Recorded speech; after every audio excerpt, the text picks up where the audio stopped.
Friends, hello students, welcome back my YouTube channel Ajay Pandey lectures.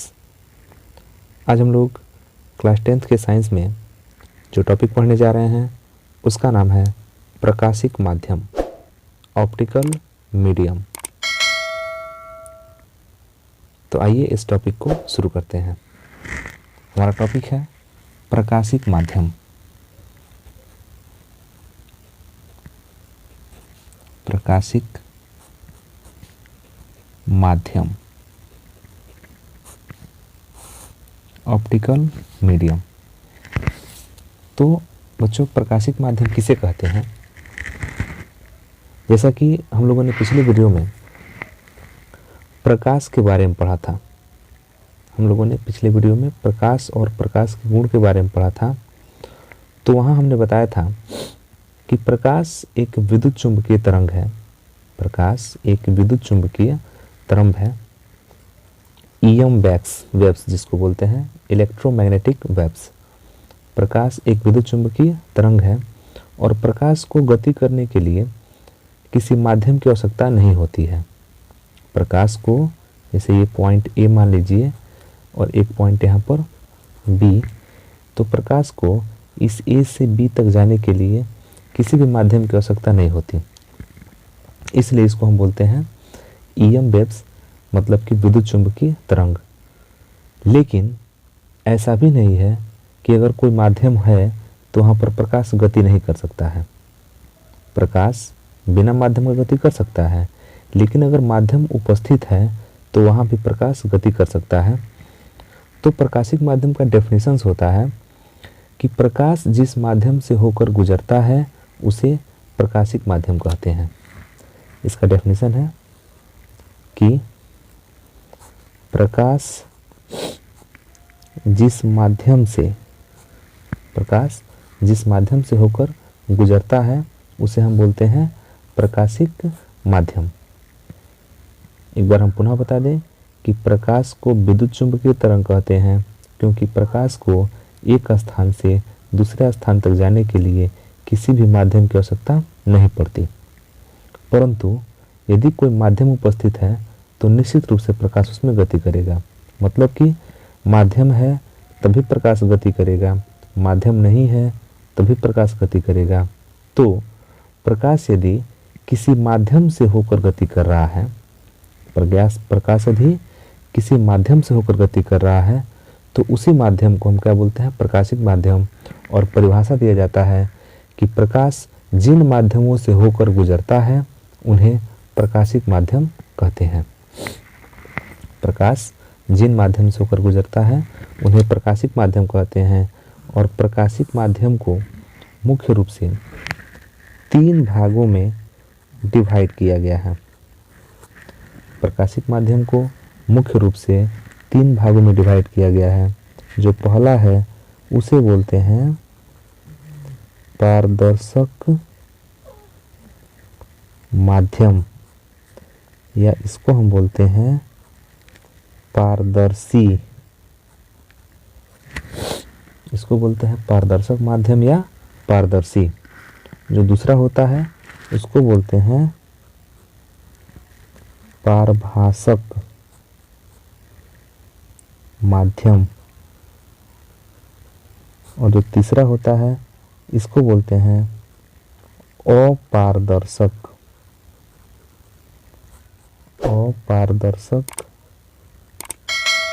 माध्यम या अपारदर्शी। इसको हम पारभासी भी बोलते हैं।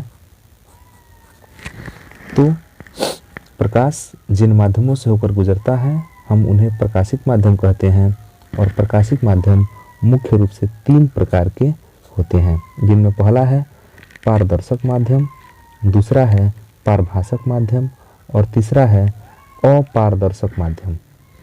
अब इन तीनों माध्यमों के बारे में अगर हम बात करें कि पारदर्शक माध्यम किसे कहेंगे, तो पारदर्शक माध्यम का मतलब होता है कि ऐसा माध्यम जिसमें प्रकाश का संपूर्ण भाग, या ऐसे कह सकते हैं कि अधिकांश भाग उसमें से आर पार होकर गुजर सके।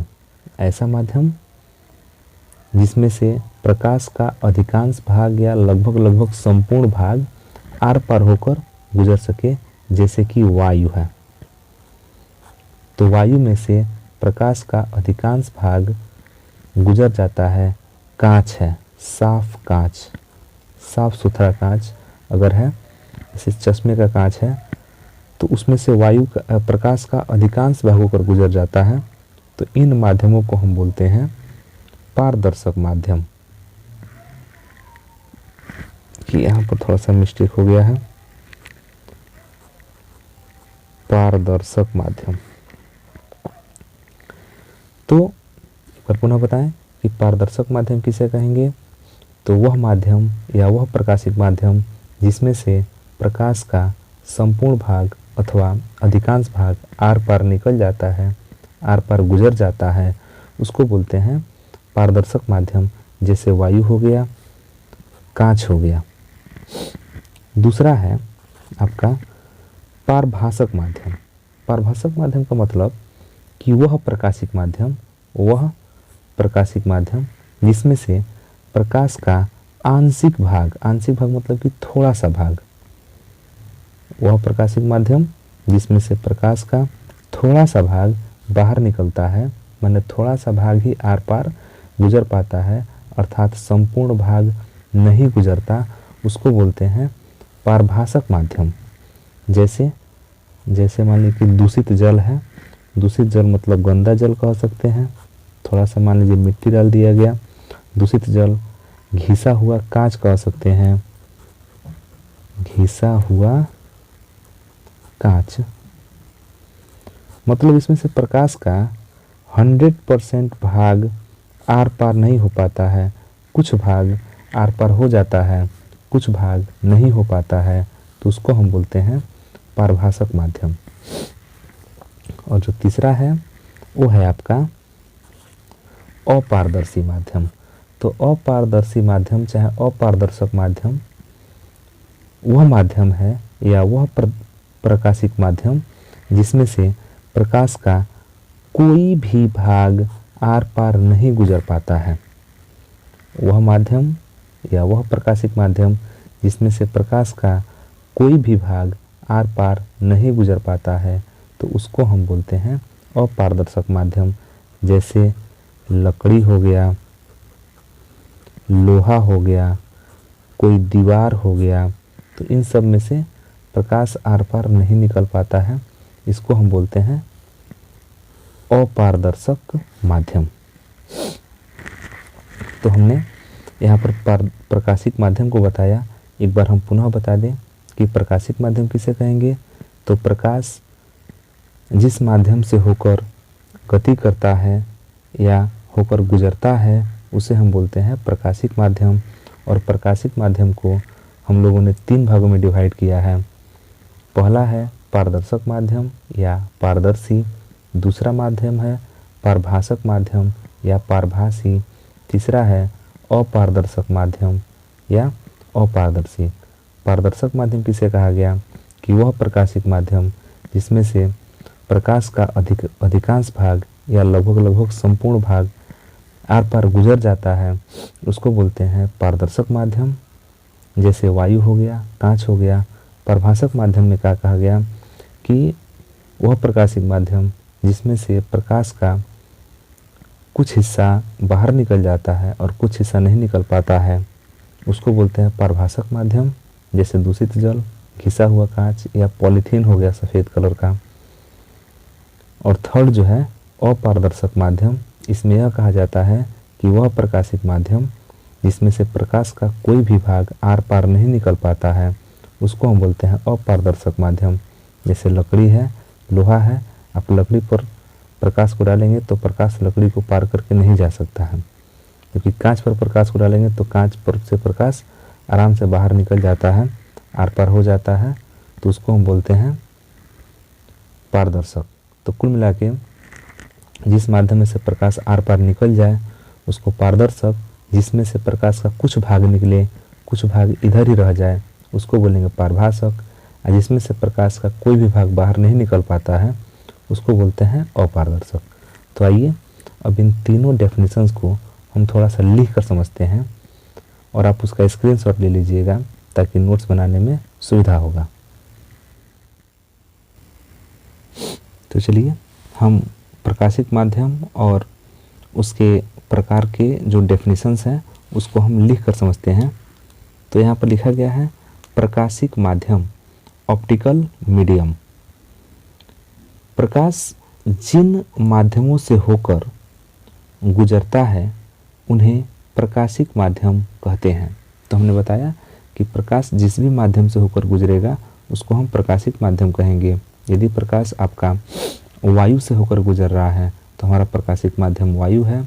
अगर प्रकाश जल में से होकर गुजर रहा है तो उसको हमारा प्रकाशिक माध्यम क्या है, जल है। किसी गैस में से होकर गुजर रहा है तो ही हमारा प्रकाशिक माध्यम है।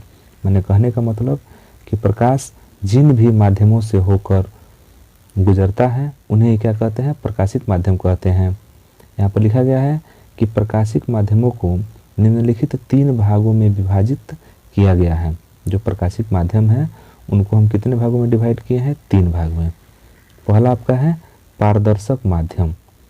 तो पारदर्शक माध्यम किसे कहेंगे कि जिन माध्यमों से प्रकाश का अधिकांश भाग आर पार गुजर जाता है। मतलब एक ऐसा माध्यम जिसमें से प्रकाश का अधिकांश भाग आर पार गुजर जाता है या लगभग कहें कि संपूर्ण भाग आर पार गुजर जाता है, उन्हें पारदर्शक माध्यम कहते हैं, जैसे वायु, कांच इत्यादि। तो ये ऐसे माध्यम है जिसमें से प्रकाश आसानी से उसका लगभग संपूर्ण भाग जो है बाहर निकल जाता है। तो इसका डेफिनेशन है कि जिन माध्यमों से प्रकाश का अधिकांश भाग आर पार गुजर जाता है उन्हें पारदर्शक माध्यम कहते हैं, जैसे वायु हो गया, कांच हो गया। इसके बाद दूसरा इसका है पारभासक माध्यम। पारभासक माध्यम में है कि जिन माध्यमों से प्रकाश का केवल आंशिक भाग ही गुजर पाता है। आंशिक भाग मतलब उसका थोड़ा सा हिस्सा, आंशिक भाग मतलब उसका थोड़ा सा हिस्सा। तो जिन माध्यमों से होकर प्रकाश का केवल आंशिक भाग ही गुजर पाता है, मतलब कि प्रकाश का कुछ हिस्सा गुजरेगा और कुछ हिस्सा नहीं गुजरेगा, तो उनको हम बोलते हैं पारभासक माध्यम। जैसे घिसा हुआ कांच हो गया, दूषित जल हो गया, या पॉलीथीन ले सकते हैं, खराब पॉलीथीन, गंदा पॉलीथीन, उसमें से प्रकाश आर पार नहीं गुजर पाता है, लेकिन कुछ भाग प्रकाश जो है गुजर पाता है, कुछ भाग नहीं गुजर पाता है। तो यहाँ पर डेफिनेशन है कि जिन माध्यमों से प्रकाश का आंशिक भाग ही गुजर पाता है उन्हें पारभासक माध्यम कहते हैं। जैसे घिसा हुआ कांच, दूषित जल या तेल लगा हुआ कागज भी ले सकते हैं। तीसरा है आपका अपारदर्शक माध्यम। तीसरा है अपारदर्शक माध्यम। तो इसका डेफिनेशन है कि जिन माध्यमों में से होकर प्रकाश का कोई भी भाग नहीं गुजर पाता है। ऐसा माध्यम जिसमें से होकर प्रकाश का कोई भी भाग नहीं गुजर पाता, मतलब कि आर पार नहीं गुजर पाता, उसको हम बोलते हैं अपारदर्शक माध्यम कहलाता है। जैसे लकड़ी हो गया, लोहा हो गया इत्यादि हो गया, कि जिन माध्यमों में से प्रकाश का कोई भी भाग नहीं गुजर पाता उनको हम बोलते हैं अपारदर्शक माध्यम। जैसे आप लोहे पर प्रकाश को जब डालेंगे तो प्रकाश जो है लोहा को आर पार नहीं कर सकता है, इसलिए उस माध्यम को बोलेंगे अपारदर्शक माध्यम। कुल मिला के अगर हम कहें कि प्रकाश जिन माध्यमों से होकर गुजरता है उन्हें हम प्रकाशिक माध्यम कहते हैं। प्रकाश जिस माध्यम से होकर गुजरता है उसको हम प्रकाशिक माध्यम कहते हैं, और प्रकाशिक माध्यम को उसके गुण के हिसाब से 3 भाग में डिवाइड किया गया है। जो पहला है पारदर्शक माध्यम। पारदर्शक माध्यम में यह होता है कि जिस माध्यमों से प्रकाश का अधिकांश भाग आर पार गुजर जाता है उन्हें पारदर्शक माध्यम कहते हैं, जैसे वायु और कांच।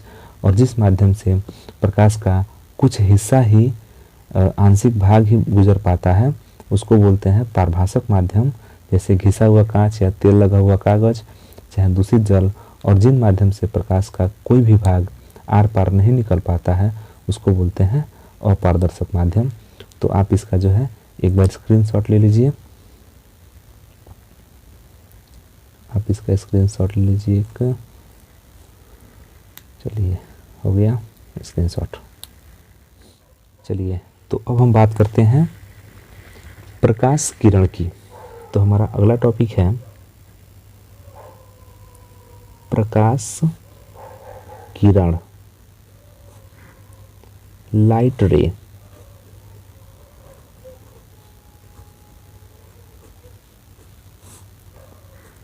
हमारा अगला टॉपिक है प्रकाश किरण। अब प्रकाश किरण किसे कहते हैं, थोड़ा इसको समझ लिया जाए।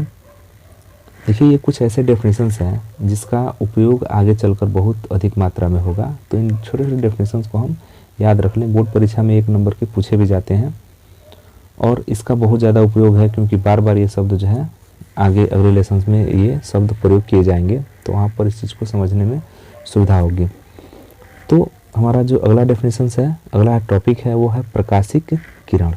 तो भी हमने पढ़ा कि प्रकाशिक माध्यम 3 प्रकार का होता है, पारदर्शी, पारभासक और अपारदर्शक। तो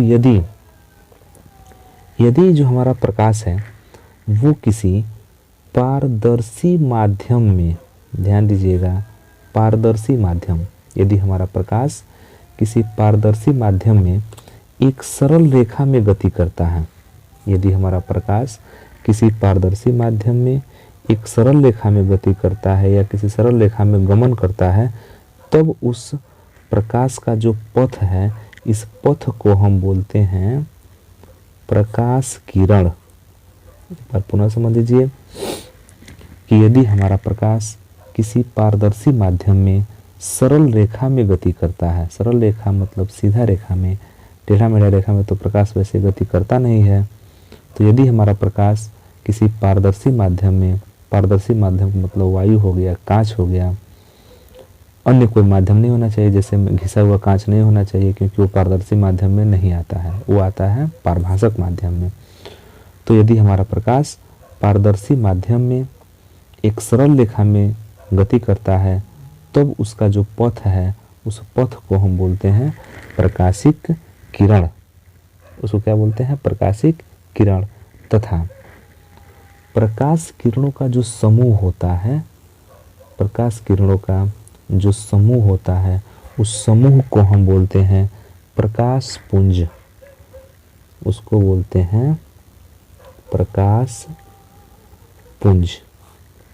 एक बार पुनः डेफिनेशन को कंफर्म कर लीजिए कि प्रकाश जब किसी पारदर्शी माध्यम में एक सरल रेखा में गति करता है, तब प्रकाश का जो पथ होता है, उस पथ को हम बोलते हैं प्रकाश किरण, और प्रकाश किरण के समूह को बोलते हैं प्रकाश पुंज।